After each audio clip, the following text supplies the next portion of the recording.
মাটি পটিং করার জন্য প্রথমেই যে ড্রাম নিব সেটাকে ছিদ্র করে নেব। এরপর এই ছিদ্র বা হোলগুলোকে ইটের সুরকি করে নিয়েছি, সেটা দিয়ে ভালো করে ঢেকে দেব। ঠিক আপনারা যেভাবে ভিডিওতে দেখতে পাচ্ছেন এভাবে করে নেবেন। এ পর্যায়ে আমি উপরে বালু দিয়ে দেব। তাহলে 2 স্তরের আমি একটা লেয়ার করে নিয়েছি, যাতে করে কোনোভাবেই পানি ড্রামে জমে না থাকে।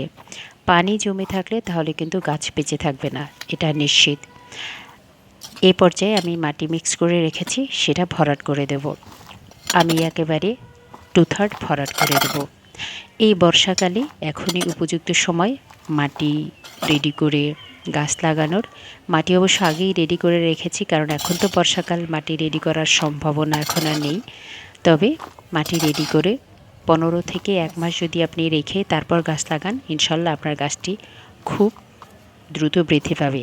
আমার এখানে গাছটি মাটিটা একদম ভরাট দেখাচ্ছে, কারণ হচ্ছে মাটিটা পানি দিয়ে ভিজালে এটা আস্তে আস্তে আরও কমে যাবে, প্রায় অর্ধেকটা হয়ে যাবে।